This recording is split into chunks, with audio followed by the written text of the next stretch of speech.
Hello everyone, कैसे हैं आप सभी।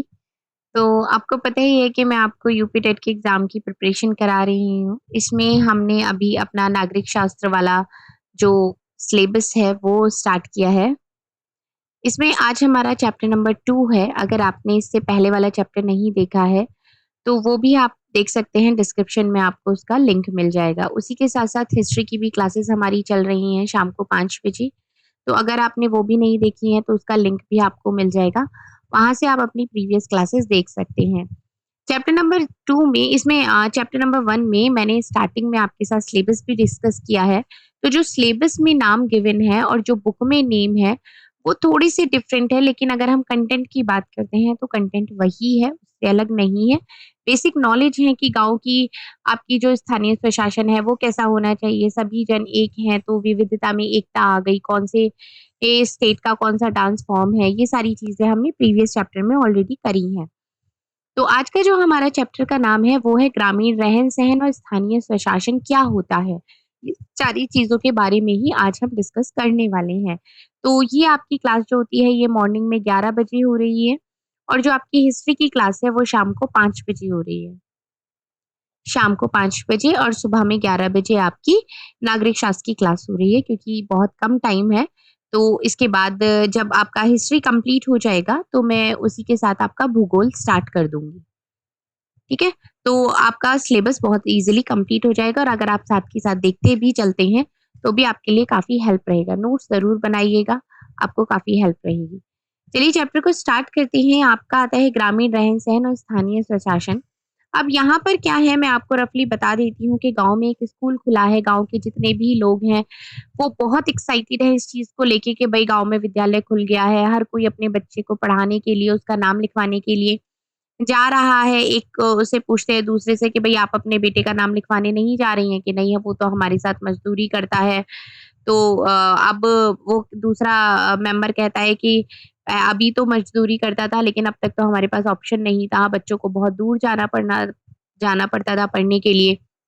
अभी तो हमारे गाँव में ही विद्यालय खुल गया है, तो आप यहाँ पर बहुत ईज़िली इसको पढ़ा-लिखा सकती हैं, जिससे कि वो हिसाब समझ सकता है, चिट्ठी-पत्री पढ़ सकता है, इन सारी चीज़ों के लिए।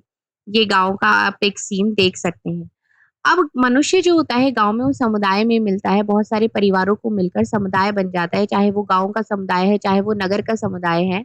अगर हम गाँव में नगरों की अपेक्षा जो निरक्षरता है, आपका जो अनपढ़ता है, जो पढ़ाई-लिखाई कम है, वो बहुत ज़्यादा है, जिसकी वज़ह से गरीबी भी है, उनका रहन-सहन हो गया, वेशभूषा हो गया, खान-पान पर, इन सभी पर बहुत ज़्यादा प्रभाव पड़ता है, ज़्यादा पढ़े-लिखे ना होने की वज़ह से। अब अगर हम बात करते हैं कि रहन-सहन किस तरीके का है, कि अपने भारत की जो जनसंख्या है, उसका बहुत ज़्यादा भाग गाँव में रहता है। लोग मुख्य वहाँ पर कार्य क्या है, खेती करते हैं, पशुपालन करते हैं, छोटे-छोटे काम-धंधे कर लेते हैं। ज़्यादातर लोग जो होते हैं वहाँ पर खेती ही करते हैं। अगर हम अपने प्रदेश की बात करते हैं, उत्तर प्रदेश की बात करते हैं, तो किसान मुख्यतः 2 फसलें यहाँ पर उगाते हैं, रबी और खरीफ की फसल, और इन फसलों को बेचकर ही किसान अपनी आवश्यकताओं की पूर्ति करते हैं, बाज़ार में उनको बेच देते हैं। अब अगर कृषि की बात करते हैं तो आपका सिंचाई हो गया। अब वर्षा से जो जल एकत्रित हो जाता है, आपका नलकूप हो गए, नहरें हो गई, इन्हीं के द्वारा वो यूज़ करते हैं उस जल को, सिंचाई के लिए। अब बहुत सारे गाँव में अगर खेती के अलावा भी अगर हम बात करते हैं, तो बहुत सारे काम-धंधे हो गए जो भी मिलते हैं, जैसे कि ये सभी लोगों के पास तो ज़मीन नहीं होती है, बहुत से लोग ऐसे भी होते हैं जो दूसरों के खेतों में मज़दूरी करते हैं, तब अपना दिन का काम करते हैं। गाँव में काम नहीं मिलता है तो वो काम को खोजते हुए शहरों में आ जाते हैं और वहाँ पे काम करना शुरू कर देते हैं। अब गाँव की जो सिचुएशन पहले टाइम पे हुआ करती थी, आज की डेट में अगर देखें तो उसमें बहुत सारे चेंजेज़ आ गए हैं। जैसे कि खेती के लिए भी बहुत अच्छे बीज और अच्छी खाद का प्रयोग होने लगा है। खेतों के लिए भी हल-बैल की जगह पर ट्रैक्टर का प्रयोग होने लगा है। गाँव में स्कूल्स ओपन हो गए हैं, पक्के मकान बन गए, पक्की सड़कें हो गई हैं। प्राथमिक स्वास्थ्य केंद्र बन गया है, पंचायत घर बन गया है। ये सारी चीज़ें गाँव में हो गई हैं, जिससे कि गाँव के अंदर भी बहुत सारी फैसिलिटीज़ आ गई हैं और गाँव का जो लेवल था वो भी काफ़ी बढ़ गया है। इसी के साथ-साथ अगर हम बात करते हैं अपने स्थानीय स्वशासन के बारे में, स्थानीय स्वशासन की अगर हम बात करते हैं कि गाँव में जो भी सार्वजनिक सुविधाएँ होती हैं, उनके लिए गाँव का एक स्वशासन होता है। स्वशासन का अर्थ होता है अपना शासन। मतलब गाँव में इतने भी चेंजेज़ होने के बाद भी बहुत सारी ऐसी समस्याएँ होती हैं, जिन्हें दूर करने के लिए गाँव के लोगों को एक साथ मिल-जुल कर काम करने की ज़रूरत पड़ती है। जैसे कि गाँव में कुआँ हो गया, तालाब हो गया, सड़कें, नाली, विद्यालय हो गया, हैंडपंप हो गया, नहर, नलकूप, इनकी जो सुविधाएँ हो गई, जो सभी के काम आती हैं, उन सबके लिए सबको एक साथ मिल-जुल कर ही काम करने की ज़रूरत होती है। अब इन सबको हम लोग क्या बोलते हैं, सार्वजनिक सुविधाएँ कर कहते हैं। इन सार्वजनिक सुविधाओं को उपलब्ध कराने के लिए या जितनी भी बेसिक समस्याएँ होती हैं, उनके निराकरण के लिए पंचायत व्यवस्था गाँव में बनाई जाती है। अब जो पंचायत व्यवस्था होती है, वो हमारी 3 स्तर पर कार्य करती है। 3 स्तर पर कौन-कौन से पे पहले होता है आपका ग्राम पंचायत, उसके बाद आपका आता है क्षेत्र पंचायत और तीसरा आपका उसमें आता है जिला पंचायत। अब अगर हम ग्राम पंचायत की बात करते हैं, तो ग्राम पंचायत में आता है कि यहाँ पर बहुत सारी जैसे कि आपका लोगों के घरों का जो गंदा पानी होता है, वो भी सड़क पर जमा हो जाता है, जिससे की वजह से जो नाली का कूड़ा हो गया, तो हमेशा कीचड़ बना रहता है। अब गाँव में क्या-क्या समस्याएँ होती हैं, जैसे कि हैंडपंप लगाया, तो हैंडपंप का कोई हैंडल ही उखाड़ कर ले गया है। अब स्कूल है, तो स्कूल की खिड़की दरवाजे ही ले गए। तो ये सारी चीज़ें बहुत सारी होती रहती हैं, जैसे कि 1000 अगर हम कम से कम 1000 की आबादी की बात करते हैं, तो उसके ऊपर 1 ग्राम पंचायत होती है। अब जिन गाँव की आबादी 1000 से कम है, वहाँ पे क्या होता है कि आस-पास के 2-3 गाँव को मिलाकर 1 ग्राम पंचायत उसके ऊपर बना दी जाती है, सभी गाँव को मिला के। ये हो गई ग्राम पंचायत। अगर हम ग्राम समिति की बात करते हैं, तो ग्राम समिति क्या होती है? जैसे कि ग्राम समिति अपने ये स्टोरी के रूप में ही यहाँ पर समझाया गया है कि क्या होती है? ग्राम समिति कोई दफ्तर नहीं होता है, कोई नौकरी वहाँ पर नहीं करते हैं। गाँव के में जो रहने वाले लोग होते हैं, वो पंचायत समिति में उसमें सदस्य चुने जाते हैं। अब सदस्य होने से क्या होता है, सदस्य होने के लिए क्या-क्या चीज़ें आपके पास होनी चाहिए, जैसे कि जो व्यक्ति चुना जाने वाला है, वो उस गाँव का निवासी होना चाहिए, भारत का नागरिक होना आवश्यक है, उसकी जो उम्र होनी चाहिए, वो 21 वर्ष से ज़्यादा ही हो, मतलब कम से कम 21 तो हो ही हो। उसके बाद उसे कोई बीमारी ना हो, पागल, दिवालिया ना हो, किसी न्यायालय द्वारा कोई सज़ा ना उसे मिली हो, 18 वर्ष के जितने भी सभी स्त्री-पुरुष हैं, वो मतदान के द्वारा ग्राम पंचायत समिति के सदस्य चुनाव करते हैं। अब पंचायत समिति के सदस्यों की जो संख्या होती है वो 9 से 15 तक की होती है और ये ग्राम सभा की कुल जनसंख्या के आधार पर होती है। ग्राम सभा की जनसंख्या कितनी है, उसी के आधार पर इसकी संख्या निर्धारित होती है। अब जो सदस्य होते हैं ग्राम पंचायत के जो अंतर्गत आने वाले गाँव के जो सदस्य होते हैं, वो 5 वर्ष के लिए चुने जाते हैं। अब कानून के अनुसार अगर हम बात करते हैं तो पंचायत में महिला, अनुसूचित जाति के सदस्यों का होना भी आवश्यक है। ऐसे नहीं है कि भई चा लड़के-लड़के बैठ गए या पुरुष-पुरुष बैठ गए, नहीं, महिला भी होनी चाहिए, अनुसूचित जाति का भी कोई बंदा होना चाहिए। तो ये हो गया आपका समिति। उसके बाद आपका आता है ग्राम प्रधान। अगर हम ग्राम प्रधान की बात करते हैं तो जैसे क्लास में मॉनिटर होता है वैसे ही गाँव का प्रधान होता है। वो मतदान के द्वारा चुना जाता है। गाँव के जितने भी लोग होते हैं, वोटिंग सिस्टम होता है, वो उसको सिर्फ पंचायत समिति के सदस्यों में ही एक सदस्य को बहुमत से वो उप प्रधान भी बना देते हैं। मतलब प्रधान का चुनाव अलग होता है। अगर हम उप प्रधान की बात करते हैं तो समिति के सदस्य क्या होते हैं, वो आपस में एक मेजॉरिटी से एक बंदे को कि हाँ भाई तुम उप प्रधान बन गए।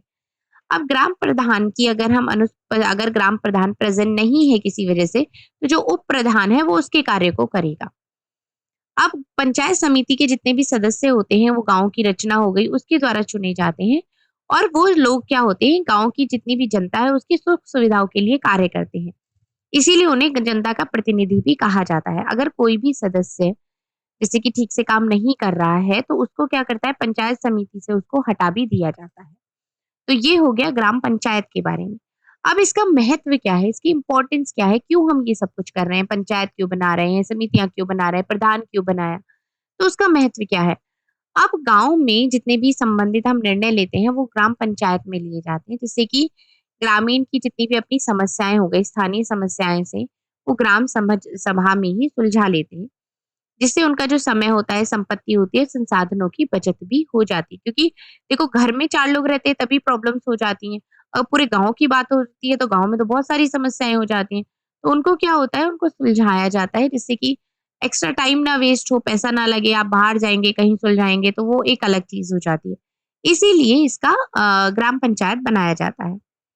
अब इसमें और कुछ चीज़ें आ जाती हैं जैसे कि ग्राम प्रधान हो गया या ग्राम शिक्षा समिति का अध्यक्ष होता है।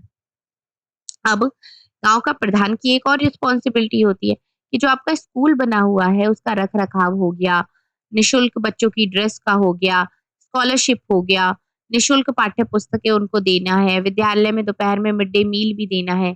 इसकी जितनी भी सारी व्यवस्थाएँ करनी होती हैं वो कौन करता है? वो आपका ग्राम प्रधान करता है।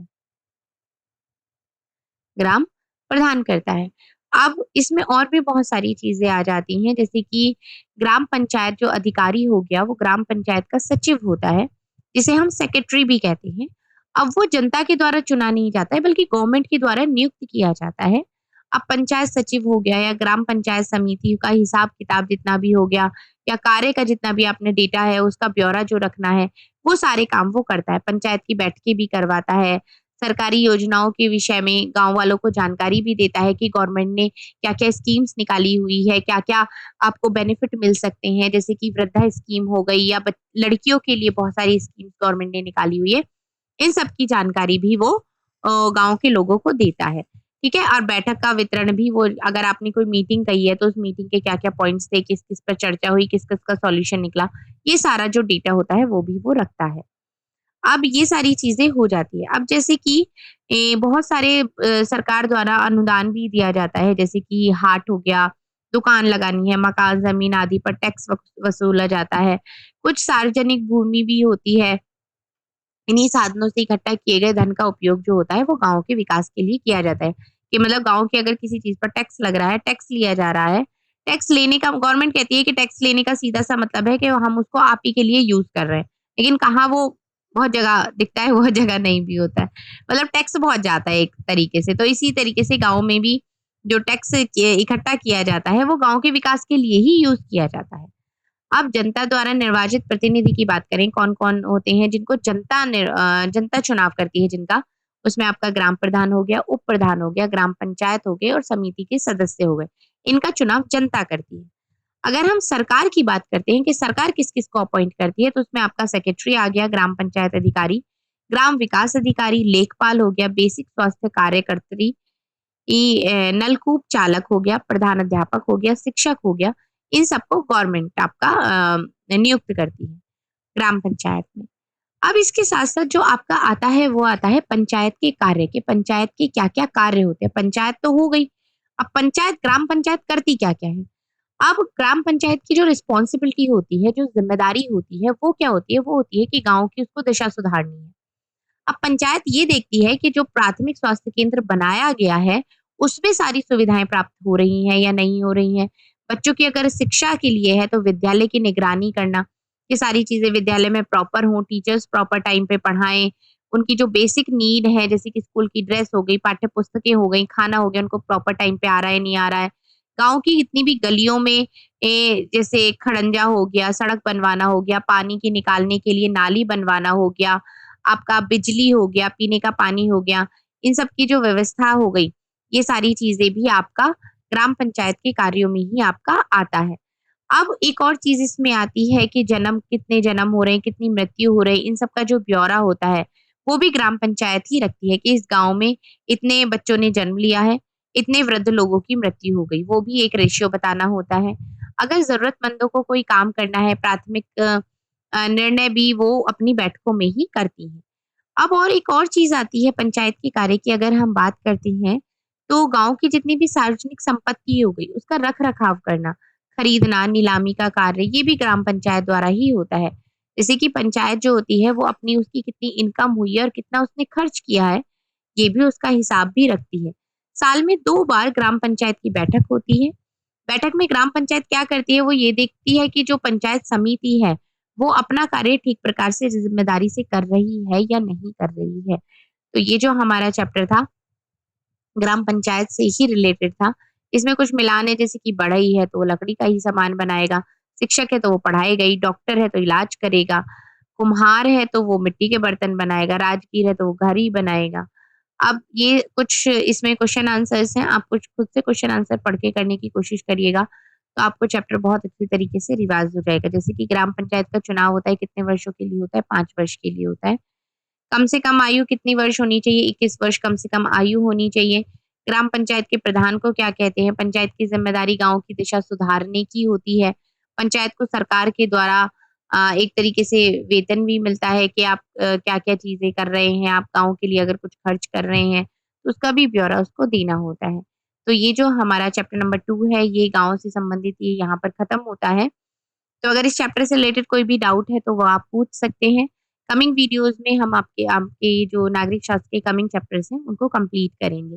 Thank you so much.